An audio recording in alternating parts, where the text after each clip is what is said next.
Leo nitakuua kwa mkono wangu mwenyewe Kalunde. Nataka uniambie ulipolala jana. Yaani wewe binti wa kike, unawezaje kulala nje ya nyumba hii? Oya wanangu, hapa kuna haja ya kujadiliana, ujue tunapoteza muda. Kama tunaenda darasani twendeni. Mwalimu akituchapa ujue baada ya dakika 5 fimbo zinapoa. Kuliko kuendelea kukaa hapa tunashangaa sio kweli.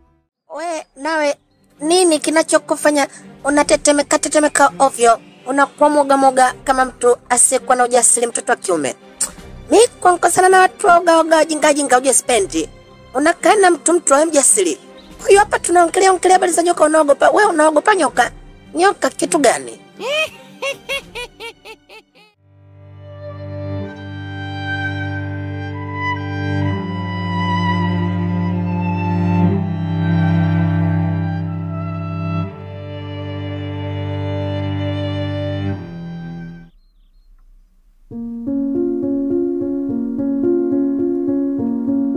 Kalunde mwanangu, nimekufuata huko chumbani kwako.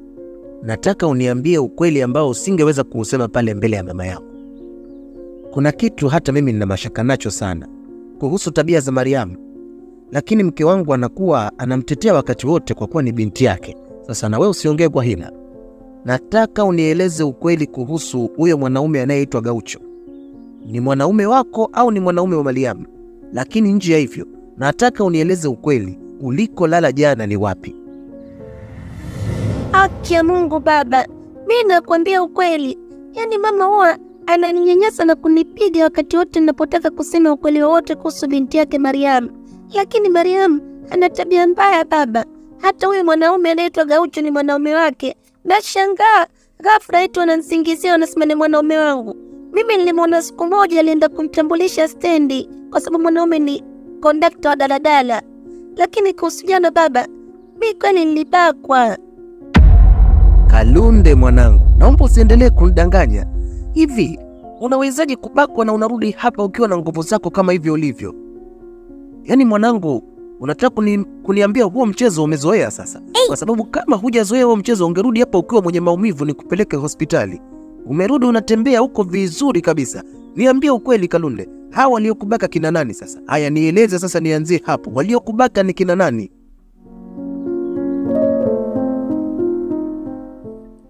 Nilikufa. Sijakuelewa bibi. Mbona niko hapa? Kalunde mjukuu wangu, wewe ni binadamu mfu sasa. Ila nimekurudishia uhai kwa sababu ni lazima ukalipize kisasi kwa wale vijana wadhalimu washenzi 5 waliokubaka na kukutoa uhai wako.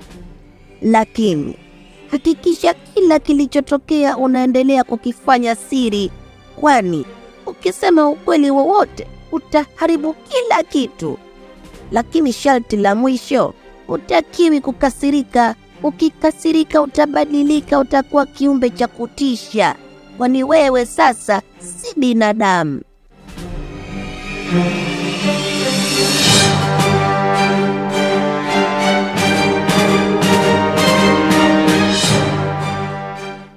Kalunde, kwa namna unavyojifikirisha, yaonekana kuna kitu kimejificha hapo nyuma unachokijua.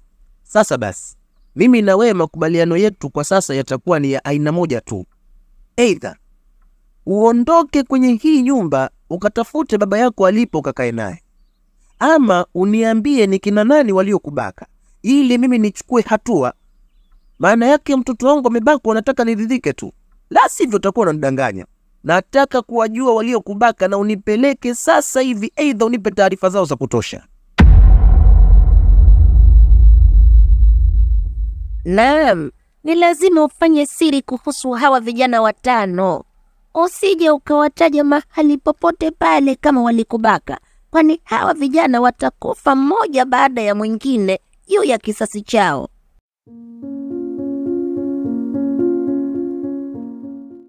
Baba, kiukweli walionibaka siwajui, ila ni wauni. Wanakaga wanafuta bange kwenye maskani. Nilikuwa narudi wakanikamata. Siwajui baba, hata sura zao wala majina.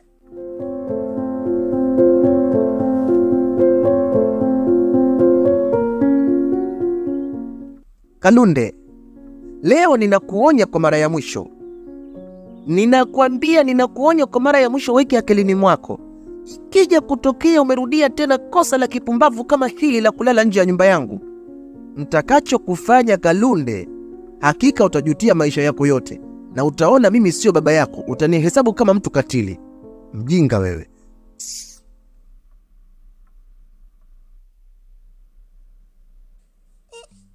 Mama, shikamoo. Vipi, mbona kama ulikuwa unanisubiri mimi kwa hasira, au Kalunde kaleta mambo ya kijinga mama? Hivi Mariam, unachokitafuta mwanangu wewe ni nini nakuuliza?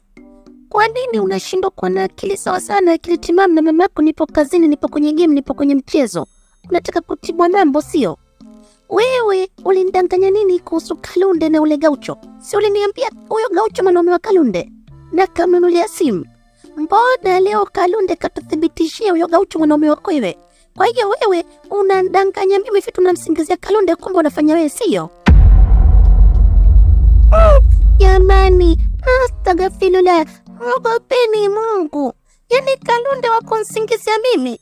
Mambo anafanya yeye, anansingizia mimi. Yeye ndo alinipeleka mimi stendi, akaenda kumtambulisha mwanaume wake mtu mzima kamzidi umri, anaitwa Gaucho, kondakta daladala. Mimi nikamwambia, mdogo wangu Kalunde, usome, tuache mambo ya kijinga, wazazi wetu wanatutegemea. Yeye ndo kapewa hadi simu. Leo mnakuja kunsingizia mimi kivipi jamani? Hey! Wewe Mariam, wewe mtoto nimekuzaa mwenyewe, usiniletee uenda wazimu. Ile simu ingekuwa kweli ni ya Kalunde, angejua kutoa loki. Aya, simu imechukuliwa na baba yako, inapelekwa makao makuu Vodacom, inaenda kukaguliwa mawasiliano waliokuwa wanatumika mule ni ya nani na nani. Lakini wakati tumeishika uone smartphone ubaya wake, ikaingia meseji pale, Mariamu hujambo, jina Gaucho.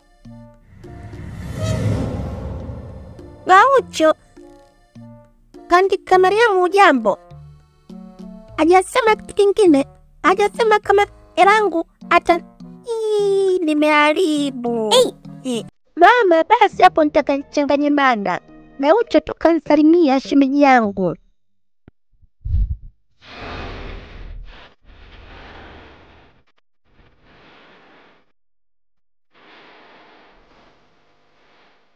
Umeona unavyojikanyaga?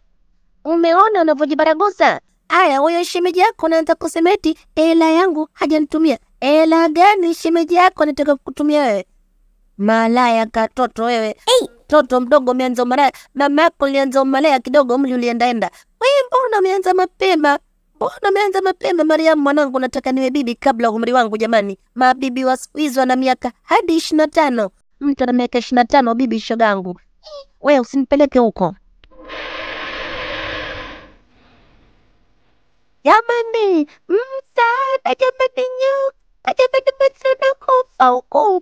Nanikiambia msana naliwa na inakonta. Wewe utaona sisi wali. Kwa wapi jamani wanangu, msana nakufa huko.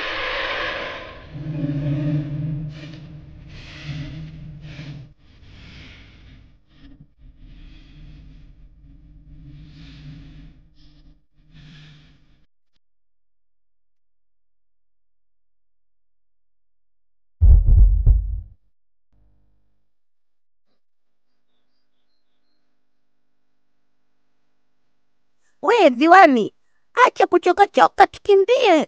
Yule nyoka yule anataka kutuua. Nakumbuka wakati tumembaka Kalunde alivyokufa, yule nyoka alivyotokea alisema wote tutalipia kifo cha Kalunde. Oya tukimbie mwanangu, mimi siwezi kusubiri ujue utakufa peke yako hapa. Nisikilizeni, unajua nyinyi mtumia akili.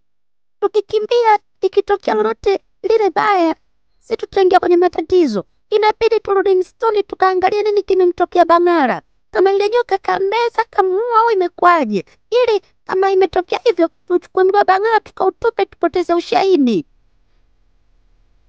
Yaani wewe, mimi nilikuwa na akili. Kumbe kichwani boksi tupu. Turudi kule kwenye msitu akatumona kuna nyoka ametokea amemzunguruka mtu anataka kumuua. Turudi na sisi tukafe au? Ushahidi gani unaosemea wewe? Bangara akifa, sisi wengine kama mimi ndo naondoka naenda kijijini hiyo. Ujua hapa anafuata mtu zamu ya nani? Zamu ya Manifongo, zamu ya Viwani au zamu yangu? Mi naambia simo. Oya, mi ndo nakupa milio hivyo. Wewe endelee kuishangaa na kuambia wenyoka kinachotokea atatuenda watu tuwe. Ila mi ndo kashanikosa. Yaani na hapa kijiji naenda kusingizia lolote lile na hapa mji. Sasa kusubiri kufa.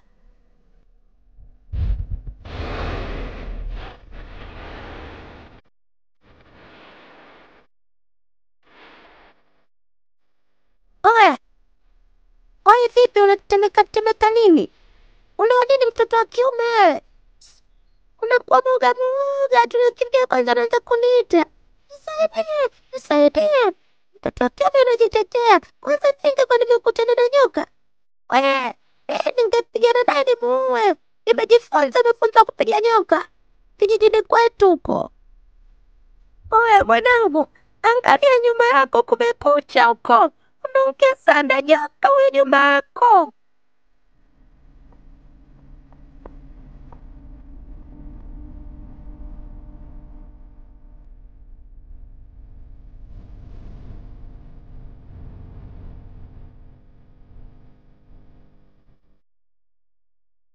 Karibu mheshimiwa, sijui tukusaidie nini? Mwalimu, kwa majina naitwa Injinia Mkude. Injinia mwenye elimu kubwa, injinia anayejenga magorofa makubwa yanayojengeka nchi nzima. Mimi ndio mkali wao. Naitwa Injinia Mkude na mtoto wangu anaitwa Pangala. Anasoma kwenye shule yako mwalimu wangu. Kwa hiyo nimekuja leo, nataka kuangalia maendeleo ya mwanangu yanavyoendelea yako vipi. Ila cha kunisaidia mwalimu wangu, una kama hela nazo nyingi, nikitoka hapa nitakupunguzia kidogo. Aha, kumbe wewe ndio Mkude Kudele. Akili za mtoto wako na wewe hazitofautiani kabisa. Mtoto wako ni zuzu za mwamwa darasani, mtu wa mwisho kabisa. Sawa na wewe, mimi nimekuomba mambo ya hela hapa. Tumeongelea hela, mbona utakudharau watu? Nimekuambia na shida ya hela zako au kutaka kujua wewe injinia, mimi inanisaidia nini hiyo? We, mwalimu, hebu tulia wewe. Isikusaidia vipi? Na duniani tunaishi kwanza tunajuana kwa vyeo. Watu tunaishi kwa kuishi kwa vyeo. Wewe mwalimu, mimi injinia. Unajua ulitakiwa kwanza unipige saluti kabla tujaendelea na maongezi. Unataka kuchukulia watu kawaida. Wewe unanijua vizuri mimi. Mimi nimejenga magorofa mengi hapa ambayo unaona sifa zote. Unaona mjini watu wanaishi kwenye majengo marefu kwa sababu yangu. Wewe unataka kufananisha na wewe umekaa hapo unapigizana mikelele na watoto. Utaona tuko sawa kweli. Vizuri sana. Si umepata ripoti za mtoto wako? Basi unachotakiwa kujua kuhusu mtoto wako, nimemzuia asiingie hapa shuleni hadi atakapoleta mzazi. Na uzuri leo umejileta wewe mwenyewe. Hivi we mzee, kumbe ndio maana mtoto wako hana akili. Mmerithishana akili na kila kitu. Yaani nikikutazama unaonekana ni mtu mwenye akili timamu, lakini ukiongea ndo nagundua akili una. Mjinga mkubwa. Wewe unadhani mimi walimu, bila sisi walimu wewe ungekuwa injinia? Na kuuliza swali la msingi, bila sisi walimu wewe ungekuwa injinia? Umefundishwa na nani wewe? Ila hilo swali zuri mwalimu, hilo umeuliza kitu kizuri. Walimu watu muhimu, kumbe ndo umenikumbusha hapo. Mimi mwenyewe na mwalimu wangu huyo nimemkumbuka. Mwalimu mshenzi kweli, naye mjinga kama wewe alikuwa ana akili vizuri. Alikuwa analopoka anaitwa mwalimu Jani. Mwalimu alikuwa anachapa huyo, ila namkubali. Ndio alinifundisha mambo ya engineer philosophy, mambo ya intelligence, hadi leo nimekuwa mjengaji magorofa makubwa. Aya, tuachane na mambo ya mwalimu. Nieleze mtoto wangu, unaniambia ana akili kivipi? Hapa ni poa jamani. Jamani, naomba mnisaidie. Msaada wenu, nilipomisi juu hapa wenyewe.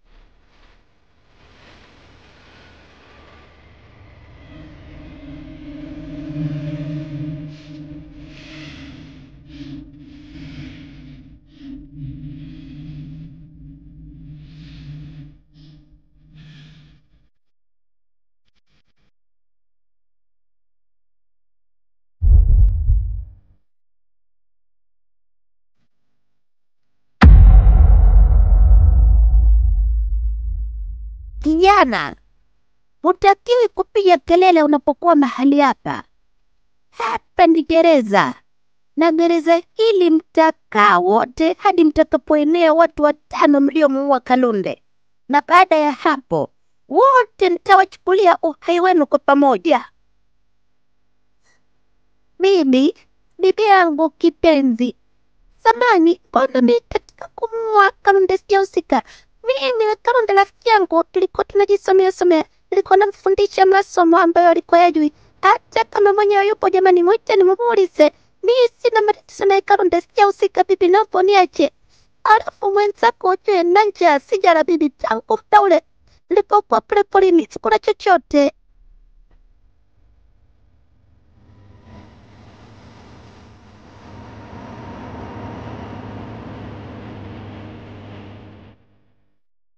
We bwana mkubwa, umechoka kuniheshimu si ndio? Yaani unataka kufananisha kazi yangu na kazi ya kike? Ualimu ni kazi ya kike na kuuliza. Samani mwalimu, hapo labda umetafsiri tofauti kidogo. Nimesema 1% kubwa ya walimu ni wanawake.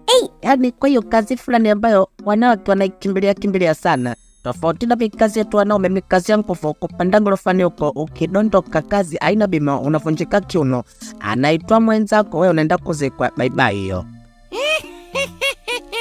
Aha, mimi nilikuwa sijui kama nafanya kazi ya kike. Kumbe kazi yangu ya kike. Haya, basi mimi mwalimu Mwajuma.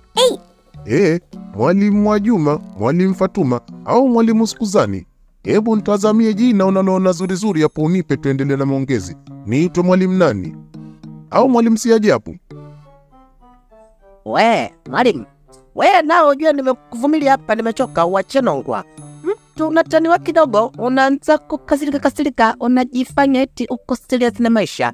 Maisha usiwe serious wewe. Unaweza kufa na ugonjwa wa moyo, mapresha, mawazo, stress yanaangusha watu kila siku barabarani.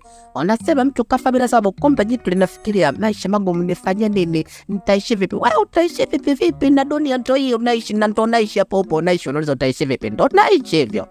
Mjinga nini mwalimu? Hebu tuliza kipira iko tuongee vizuri. Mwalimu Mwajuma vipi? Labda mwalimu Siajabu unaona limekaa vizuri.